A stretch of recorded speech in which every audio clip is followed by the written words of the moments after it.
Baru tahu ada film The Legend of the Condor Heroes. Ini adalah film yang sangat-sangat nostalgic buat gua. Ini adalah waktu masa kecil kita tuh ini series yang sangat-sangat populer. Kayaknya waktu zaman kita masih pakai kaset loh, kaset video, di mana orang-orang cuman bisa pinjem atau apa namanya sewa kaset video ini di toko video lah, yang harus masih ada pakai pita-pita coklat itu yang kasetnya segede gaban, terus harus di rewind tiap kali balikin. Udah itu satu series itu mungkin bisa satu dus kali bawanya, karena banyak banget seriesnya, banyak banget episodenya, sama karena kaset video tuh segede, ya sekali lagi segede gaban. Sebenarnya orang tahu nggak sih gaban itu kayak apa? Gaban itu bisa biasa aja, yang gede itu megaloman kayaknya. Nah ini omongan zaman bangkotan yang mungkin kalian nggak ngerti. Kalau dulu gue hafal banget film ini karena kita punya seriesnya. Jadi punya seriesnya itu udah kayak zaman kemewahan sendiri. Kita tuh udah kayak punya punya Lamborghini kali. Ya enggak juga sih. Tapi waktu itu seingat gue mungkin teman orang tua ada yang buka sewa video, kaset video, dan mereka tutup. Jadi mereka jual bekasnya ke kita. Kalau nggak salah kayak gitu ceritanya. Jadi kita punya satu series ini di rumah. Dan karena zaman dulu tuh kita gak punya tontonan TV-nya juga cuman TVRI, dan itu pun gak selalu dapet. Jadi ya inilah hiburan kita untuk nonton berulang-ulang. Dan kita juga jadi populer di antara tetangga atau saudara-saudara yang datang mau minjem. Jadi mereka akan muncul di pagar bilang, pinjem dong gitu, terus bawa 2-3 biji, kemudian ditukar lagi. Dan sebenarnya minjemin ini nyebelin juga, karena yang namanya kaset video itu mereka gampang banget rusak atau kotor ya. Dan ini kan klasik gitu, ini harta gitu. Jadi kadang-kadang buat yang minjeminnya nggak bertanggung jawab, kita juga nggak mau. Bayangkan kalau pas nonton itu macam ada dead pixel atau bintik-bintik itu, kita harus ngambil sesuatu yang kayak tampaknya kayak WD-40 yang harus disemprot-semprot dulu, pokoknya harus diguncang-guncang dulu. Gue ingat banget itu semua. Jadi kisah ini amat sangat membekas di nostalgia kita, dan ini juga berdasarkan buku. Kalau gue sih nggak terlalu menguasai, tapi kalau saudara gue, abang gue, dia tahu semuanya tentang pendekar-pendekarnya, jurus-jurusnya, perguruannya, dia tahu semua. Kalau gue cuman kayak sekedar casual viewer, kadang-kadang gue nanya, yang jagoan dari timur itu namanya apa? Terus sesat timur, dia jago gitu. Jadi begitu gue tahu ada film ini di bioskop, gue harus nonton, karena selain nostalgic, gue kan pengen tahu sekarang kayak apa. Gue tahu mereka ada beberapa remake, dan kayaknya gue udah pernah ngelihat remake ini di tahun 2017, itu bagus juga niat bikinnya. Cuman ya gak terlalu berkesan. Oke sih, karena gue suka juga yang main Sesat Timur. Yang main Sesat Timur itu namanya, gue nggak tahu nama baratnya, dia namanya Miao Chiaowei ya. Kayaknya dia tuh dulu sering banget main di film-film silat zaman dulu, macam Pendekar Harum. Pokoknya itu ceritanya epitomnya aktor silat gitu loh di zaman gue dulu. Walaupun gue tahu nonton ginian sesuatu yang gue ngerti atau gue expect, gue berusaha untuk nggak berharap terlalu banyak. Tapi bagaimanapun gue tetap berharap gitu, karena namanya juga manusia. Gue ngelihat trailernya, ya ampun jelek banget trailernya, macam pakai AI, pakai CGI yang apaan sih ini, pokoknya nyebelin trailernya. Apa itu sih pengemis pendekar timur yang namanya pengemis utara Anci Kong, kok kepalanya ada bumbul apaan. Karena seingat gue di film kita nggak ada kayak gitu. Jadi pas ngeliat trailernya, ya ampun, kalau berdasarkan trailer ini doang gue nggak bakalan nonton, karena yang dikasih lihat terus terang semua jelek-jeleknya doh. Gue nggak tahu juga itu ada di mana, pokoknya kelihatannya palsu, kelihatannya norak, kelihatannya B class banget. gombal atau apa. Jadi setidak-tidaknya ekspektasi gue udah rendah pas gue nonton ini. Cuman ternyata filmnya itu kalau menurut gue amat sangat niat gitu. Kalau misalnya orang-orang waktu gue nonton Game of Thrones, orang-orang tuh selalu kayak wah muji-muji apalagi ada adegan peperangan, memang bagus bikinnya, maksudnya niat bikinnya. Tapi terus terang nggak ada apa-apanya dibandingkan film ini atau film-film peperangan yang dibikin oleh China. Mungkin karena mereka dari dulu itu ahli bikin yang kayak gini, mereka mungkin punya orangnya banyak, mereka punya renderer, mereka punya software yang dari dulu emang udah jago. Selalu munculnya epic banget gitu loh. Dan niat banget, apalagi film ini. Gue takjub ngelihat kayak scene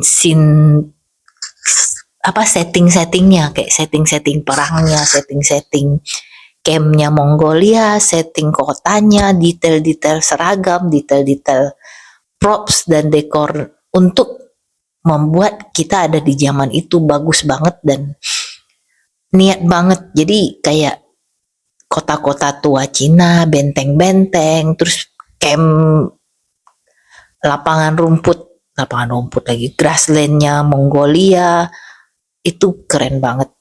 Walaupun pas pertama kali gue nonton film ini, gue nggak tahu storyline apa yang mereka akan pilih. Tadinya gue pikir mereka akan combine semuanya jadi cepet. Tapi kan banyak sekali chapter-chapter dan episode dan cerita-cerita yang ada di The Legend of the Condor Heroes yang benarnya. Banyak cerita tentang awal dari si Kue Cheng belum lahir, peperangan zaman dulu, sampai mereka punya pact dengan saudara sepupunya, dan pokoknya banyak banget sebenarnya cerita-cerita yang gak ada di film ini. Sayang sekali memang, tapi apa sih yang kita bisa expect dari 2,5 jam doang.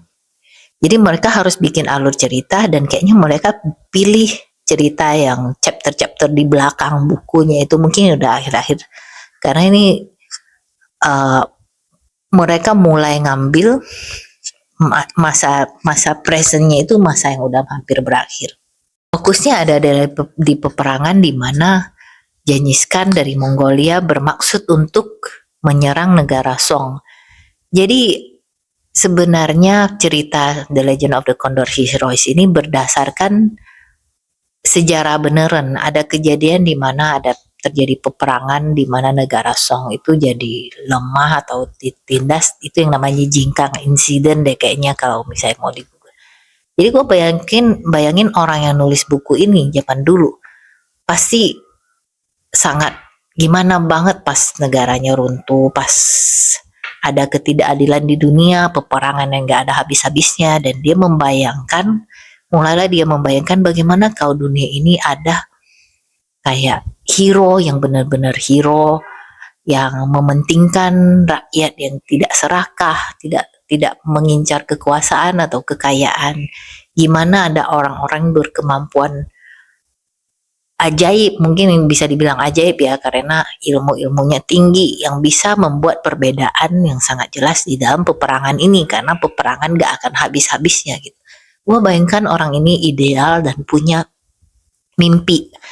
Yang namanya pengarang itu kita pengen ada sesuatu yang ada di otak kita jadi nyata gitu, tapi karena dunia ini begitu busuknya, begitu menyebalkan, kita cuman bisa expect itu di buku gitu. Bisanya nulis, gue ada nulis buku dan gue bisanya expect kejadian-kejadian yang gue mau cuman terjadi di buku, karena kita nggak punya kekuasaan untuk membuat itu terjadi di dunia nyata. Kita nggak punya power. Yang punya power adalah orang-orang banyakan bego atau serakah gitu. Sayangnya kayak gitu.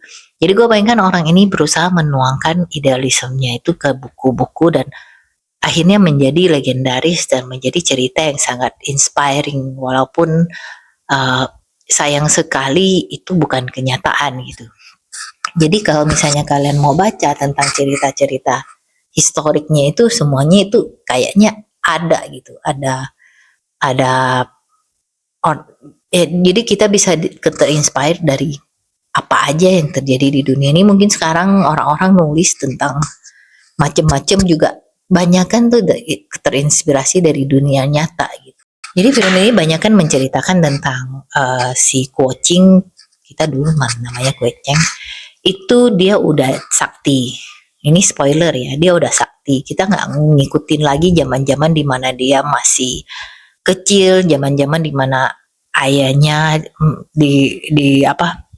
dibunuh dan dia terusir, mereka jadi terusir ke Mongolia, itu nggak diceritain lagi. Dia tuh udah besar, dia udah sakti, dia udah kenal si Arong, kita dulu namanya Ayong, gua nggak tahu. Jadi udah kenal sama ceweknya, udah melewatin banyak sekali momen-momen yang sangat penting di TV seriesnya, macam dia ketemu si pengemis utara dan dia belajar kungfu dari pengemis utara, macam dia sudah melewatin tujuh gurunya yang sebenarnya payah, bahkan dia udah ketemu Kaisar Selatan dan dia juga udah ke Pulau Persik. Nah, jadi semua itu cuman di bla bla bla yada di flashback sebentar doang, dan itu mengecewakan sih buat gua karena gua pengen ngelihat detailnya, tapi apa daya, ini cuman film 2,5 jam. Gua udah harap suatu hari mereka niatin bikinnya karena cerita-cerita itu penting. Jadi kalau misalnya lu familiar dengan ceritanya, mungkin film ini lebih antara dua sih, antara lu lebih senang karena lu tahu apa yang terjadi, jadi lu nangkep semuanya. Oh, ini kayak gini, dia ada di masa ini dan dia udah begini, apa yang terjadi di Pulau Persik itu, apa yang terjadi sehingga mereka sampai berpisah, semua lu tahu. Itu satu, lu senang. Kedua, lu nggak senang karena apaan sih ini yang dibikin itu, tentang apaan, sementara yang lain cuma di yada bla bla bla dilewatin padahal sangat penting gitu. Dan kenapa yang dipilih cuman kayak gitu, sedangkan yang sangat esensial, terutama ada tokoh yang namanya Yokang. Yokang itu sangat penting. Dia adalah saudara angkat dari si Kuocing karena bapak-bapak mereka itu berjanji suatu hari mereka sama-sama punya anak, dan anak ini adalah jadi harapan mereka gitu.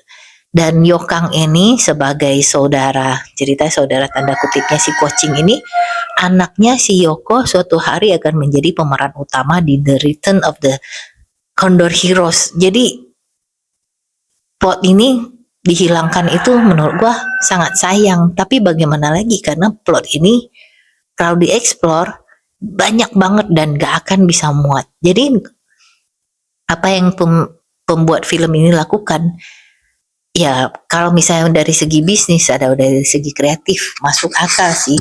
Dia nggak bisa cuman menyinggung sebentar terus dihilangkan, itu bakal bikin orang lebih gemes kan. Dia ini sama sekali nggak diceritakan gitu, dan dia cuman fokus ngambil pada saat si coachingnya udah sakti, dan mereka fokus pada akhir-akhir peperangan di mana si coachingnya ini bakal menjadi guardian dari negara Song, negara dia sendiri. Nah, di situ mereka mau nggak mau harus membuang banyak sekali jalan cerita sampingan gitu. Moga-moga film ini sukses, jadi mereka eksplor yang lain karena gue suka aktor-aktornya, mereka cocok, dan apa namanya koreografernya tuh bagus banget. Jangan lihat trailernya nih, gue nggak tahu kenapa mereka pilih trailernya kayak gitu, karena sebenarnya banyak sekali scenery dan setting yang sangat epic di film ini gitu loh. Jadi kenapa mereka nggak pilih ini, kenapa pemilihnya yang gokil gitu. Nah, dari segi aktor-aktornya, pas gue mencoba nge-search aktor utamanya yang main coaching, ya ampun, kalau gue tahu orang ini main coaching, gue bakal apaan sih cowok ini, kayaknya macam K-pop aja tampangnya, pucet dan gimana. Tapi di film itu dia bisa dibikin sesuai dengan karakternya dia. Jadi menurut gua mereka niat, jadi dia dibikin, namanya juga dia pengembara ya, kulitnya jadi lebih coklat hitam, dia juga jadi lebih berantakan. Menurut gua cocok banget dengan karakternya si Kuocing. Dan si Arong juga kayak dibikin dekil, dibikin polos. Jadi niat mereka, dan gue merasa pemeran utama dua ini sangat cocok dan mereka gak bikin orang sebel. Kadang-kadang kalau gue ngelihat apalagi produksi Asia ya, sorry, pemeran utama mereka tuh utamain cakep, dan kadang gue ngeliat tampangnya kok sama-sama aja gitu, tampang-tampang yang nggak gitu pantas untuk memerankan peranan mereka, tapi di sini nggak, menurut gue cocok banget. Jadi gue seneng, dan moga-moga ini diterusin, bakal banyak diekspor cerita-cerita lain. Untuk villainnya mereka cuma fokus ke si racun barat ada Aoyang Hong. Jadi ada 5 pendekar utama yang sangat-sangat legendaris. Pertama ada Sesat Timur, itu adalah bapaknya si Arong ini. Terus Pengemis Utara adalah gurunya si Arong dan Kuocing. Terus ada Pendeta Selatan juga pernah ngajarin si Kuocing sesuatu, bisa dilihat sekilas di film ini. Racun Barat si Aoyang Hong lah, si Biang Kerok ini, sama satu lagi si apa, pokoknya yang di tengah ini yang nggak gitu diceritakan di seriesnya, dan dialah yang bikin, yang punya kitab yang mereka cari-cari di film ini. Jadi villainnya adalah si Racun Barat.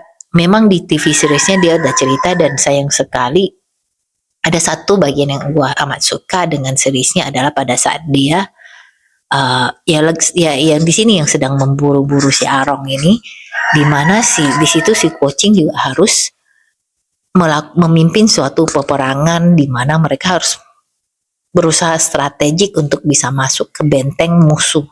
Di situ si Arong itu terus-menerus menjadi konsultan di balik. Dia kayak sama dengan filmnya, dia nggak mau ketahuan tapi dia kasih cara-cara strategi, karena cerita cewek ini pinter banget gitu. Memang pada saat kalian kalau pas kredit jangan keluar dulu, dia nggak kayak Marvel yang nunggu sampai peyang baru keluar. Ini nggak, ini cuma sebentar kreditnya terus akan dikasih lihat. Kayaknya ada 2 scene tambahan. Yang scene kedua itu adalah tentang strategi, di mana yang nggak dieksplor di film ini tapi ada disebutkan. Pada saat di TV seriesnya mestinya menarik, karena sebenarnya gue seneng ngeliat strategi kayak gini. Orang gue mainnya Age of Empire, sorry ya ini bangkot. Terus pada saat gue seneng banget ngeliat Elit Mangudai yang ada di Age of Empire 2. Elit Mangudai itu adalah pasukan berkuda memanahnya si Mongol yang amat sangat terkenal, dan di sini keren banget di scene-nya. Jadi kalau misalnya kalian mau belajar sejarah yang menyenangkan, kalian harus coba main campaign di Age of Empire 2. Ini adalah game yang gak keren-keren kayak sekarang deh, yang bikin pusing, bikin vertigo. Ini adalah game zaman dulu yang sampai sekarang terus terang masih gue mainin. Dan di sini kita bisa belajar banyak banget sejarah tanpa harus belajar sejarah, karena kalau kita main campaign-nya ada diceritain tentang gimana-gimana ya. Anyway, nggak ngolar gitu, balik lagi ke filmnya. Beberapa yang gue suka banget, selain setting dan akurasi dan detail, ini udah 3 hal ya berarti. Kita bisa ngelihat kayak wah banget gitu loh, kayak adegan perang tadi seperti yang gue bikin, setting grassland-nya. Pada saat mereka, gue nggak tahu itu campuran CGI apa mana, pada saat kita ngeliat kayak Mongolnya itu buset lah itu niat itu udah kata yang mungkin kurang bisa mengartikan ini. Terus detail-detailnya, kalau misalnya pada saat kita bikin sesuatu, misalnya kayak display di mall dimanapun, kita tuh harus memperhatikan detail. Misalnya kita bikin satu event tentang zaman Victoria deh contohnya, kita harus barang-barangnya itu harus cocok di zamannya itu, kayak mungkin piringnya, mungkin bajunya, mungkin interior dekorasi rumahnya, furniturnya itu semuanya harus kayak zaman Victoria. Gue bayangin pada saat mereka bikin film ini, dimana mereka harus ngatur kayak pedesaan orang-orang yang lagi keleng-beleng, lagi berusaha untuk dorong gerobak ke sana kemari, lagi berdagang, lagi apa, semuanya itu detail-detailnya itu pasti banyak sekali kerjaan yang harus mereka lakukan, dan detailnya itu niat banget gitu. Kalau lu liatin, sibuk ngeliatin baju-baju, fashion, custom, bahkan senjata-senjata, pakaian perang, dan pakaian dari adat-adatnya mereka itu uh, niat banget gitu. Ya gue dari beberapa yang gue tahu kelihatannya akurat, gue nggak tahu semuanya, tapi mungkin kalau sekarang gue balik ngeliat TV series zaman dulu, gue ya ampun ini studio banget. Pada saat waktu itu aja gue udah sadar itu studio, tapi bayangkan mutu itu sekarang tuh udah bisa banget beda-bedanya. Terus selain banyak side story yang gak ada, yang sayangnya gak ada, side story yang gue suka adalah di sini kita belajar ngelihat banyak tentang si Huachan. Huachan siapa sih? Gimana cara nyebutnya? Dia adalah putri Mongol yang tadinya ditunangkan sama si Kuocing. Kalau di TV seriesnya itu dia selalu cuman jadi figuran, paling cuman muncul beberapa menit doang, dan selalu sebagai cewek patah hati yang cuman ya pemeran sampingan yang kadang mewek atau baik hati, nggak ketulungan, kagak ada dimensinya. Nah di sini gue demen karena karakter itu dieksplor, dia banyak sekali screen time-nya. Kita bisa ngelihat ternyata dia tuh badass, kita juga bisa melihat kalau dia itu sangat mengontrol bakatnya itu adalah kayak mengontrol binatang. Dia juga pinter dan dia juga jago bertarung. Pada saat kemunculan dia itu keren banget, dimana pokoknya cewek ini nggak dibikin sebagai cewek cuman dari orang ketiga dalam suatu relationship, dimana seri-seri yang lain selalu bikinnya kayak gitu. Di sini dia adalah wanita yang karakter yang kuat, karakter yang bagus, dan punya naruri, punya ceritanya sendiri gitu, personalitinya jelas, dan semuanya dia berperan sangat penting di cerita ini. Jadi gue demen di sini. Untuk orang-orang Mongolnya, mereka juga ngomongnya pakai bahasa Mongol, which is sekali lagi niat. Walaupun kalau ditanya sama gue, mungkin gue nggak tahu mereka ngomong ngaco atau beneran. Gue yakin sih beneran ya, udah seniat itu, bukan cuman kata karapak dulu, tapi udah beneran. Dan ya ini bagus gitu loh. Sekali lagi niat. Dan orang-orang Mongolnya, mereka juga tampangnya gak generik kayak si Tuli yang jadi andanya si saudara angkatnya si Kuocing itu. Gue demen tampangnya itu beda banget kayaknya. Gue juga nggak tahu itu aktor apa, tapi pokoknya gue percaya kalau dia orang Mongol, nggak kayak yang diperankan di tempat-tempat lain cuman generik Cina, dan pokoknya dia dipakein topi jadi Mongol gitu. Terus pakaian mereka, kalau gue ngeliat siapa sih yang desain, yang bikin propsnya itu kasih bonus deh, keren. Apalagi yang gue suka sih Racun Barat. Si Racun Baratnya kacau banget di sini, dan dari jurus-jurus kodoknya cukup akurat dengan apa yang gue tahu, karena stunnya itu gila juga sih. Kalau kita ngelihat, mungkin ada beberapa adegan di mana jelas mereka tuh digantung dan di green screen atau apa, tapi secara overall oke gitu loh. Peperangannya epic, sekali lagi epic, dan nggak kebanyakan. Jadi waktu mungkin kalau ditanya film action apa yang orang-orang suka yang populer, mungkin ada yang jawab Transformer kali, sama mungkin film-film Marvel. Kalau gue sering ketiduran. Gue cuman pernah ketiduran di 3 film. Satu Godfather, itu Godfather 3 itu jangan salahin gue nontonnya pas mungkin umur 12 kali. Godfather gue molor. Kedua film Transformer. Transformer kan harusnya seru tuh ceritanya, tapi apa serunya sih kalau adegannya berantem mulu, lempar sana lempar sini, sampai gua nggak tahu mana orang ini dan itu. Dan gua paling kesel kalau bikin adegan kayak ada kerusuhan di kota, terus dengan foreground orang lagi minum kopi, terus di belakangnya ada Optimus Prime lagi lempar-lempar apa, lu masih ngopi gitu. Pokoknya nggak ada action, cuma untuk action itu juga trashy menurut gua. Yang ketiga gua tidur adalah apa namanya, Wakanda tuh apa, Black Panther.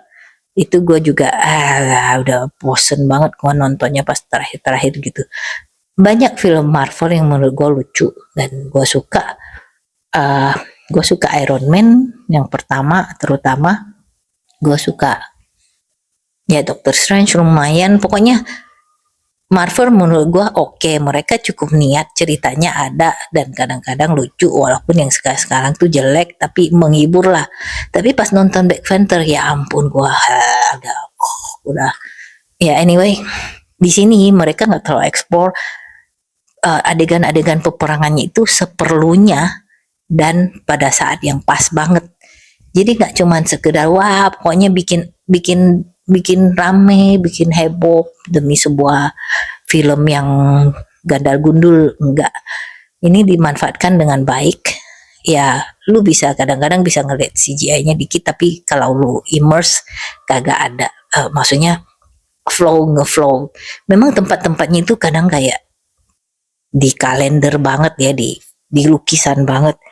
Tapi gue nggak pernah ke Cina. Gue cuman setahu gue di Cina itu banyak tempat-tempat yang kayak gitu. Dan gue nggak tahu seberapa jauh mereka pakai CGI.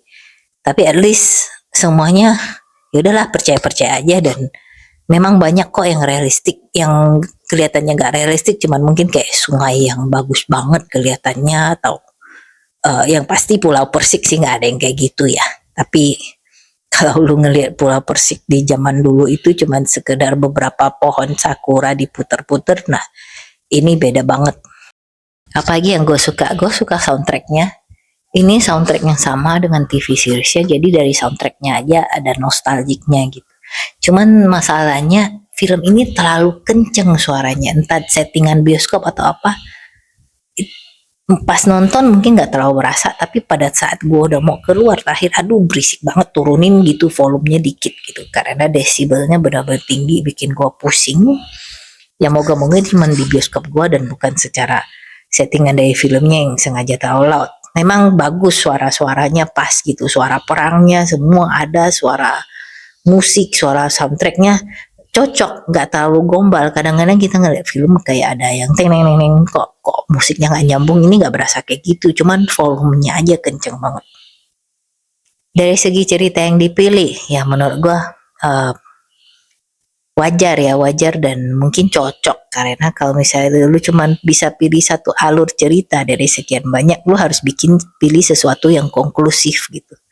Dan memang TV series ini berakhir dengan si Kucing sama si Arong itu menjadi guardian dari negara Song. Mereka jadi protect benteng itu, protect daerah itu, protect perbatasan itu. Dan untuk bisa sampai ke sana di dalam waktu 2,5 jam, mereka tuh udah pinter bikinnya biar ceritanya ada, karakternya ada, kita tahu backgroundnya semua sampai akhir dari film itu. Dan dari cara penceritaannya, ini mungkin banyak orang yang kadang-kadang ngomel kalau ceritanya gak linear. Ini gak linear banget, lu bisa tahu-tahu ada di zaman sekarang, terus flashback, terus ada di zaman sekarang lagi, terus flashback di flashback ada flashback segala. Untuk yang gue yang udah familiar dengan ceritanya nggak masalah, walaupun kadang-kadang gue bingung juga, oh ini emang sebelum ini ya. Bayangkan dengan orang-orang yang nggak tahu ceritanya. Nah mungkin di situ untuk orang-orang yang nggak tahu ceritanya mungkin ada tanda kutipnya nih, pasti cuman mikir apaan sih ini, kok ceritanya ngalor ngidul ke sana kemari gitu. Tapi kalau misalnya gue lihat mungkin orang nggak tahu komplain karena ceritanya cukup konklusif. Jadi ada mereka banyakkan nih cerita tentang kisah cinta dua orang ini sama backgroundnya sebagai historical fiction. Dan historikalnya fiction ada, akurat, orang-orang yang peranin juga bagus, dan cerita cintanya itu juga nggak gombal. Banyak yang gombal-gombal banget sampai nggak tahan mau muntah, ini nggak ada. Ini bahkan berasa berasa oke buat gua yang nggak suka gombal-gombal gitu. Jadi apalagi ya, untuk keseluruhan gue suka, gue nggak nyesal nonton ini. Uh, tapi harapan gue ada cerita tentang Yokang. Mungkin kalau mereka bikin satu lagi, mereka harus ceritain tentang Yokang gitu, atau bagaimana masa kecilnya si Kucing untuk memperoleh ilmu-ilmunya dia. Mungkin itu bisa dijadikan satu, gue nggak akan keberatan, atau jadi dua gitu, karena ceritanya tuh masih banyak. Jadi pas gue kelar nonton ini, gue seneng, tapi ada satu hal lain gue ngerasa agak puas gitu. Gue mau nonton lagi yang lain. Gue ngerasa banyak yang diyada-yada, dan sayang banget karena gue suka substory-nya. Sebenarnya yang paling gue suka adalah substory itu. Tapi untuk secara overall, gue rekomen film ini kalau kalian suka Radcliffe. Ini jadi kalau orang-orang yang suka film-film buatan Chinese, dia kadang-kadang banyak yang gombal juga. Misalnya lu pernah nonton Great Wall nggak? Great Wall itu dimainin sama Matt Damon loh, Matt Damon. Itu gombal. Tapi maksudnya mereka koreografernya tetap niat, tapi itu gombal. Gombal dari segi aduh B-class banget. Tapi kalau kalian pernah nonton Radcliffe yang dimainkan nama Tony Leung, itu bagus. Nah itu kayak gini, epicnya tuh kayak gini.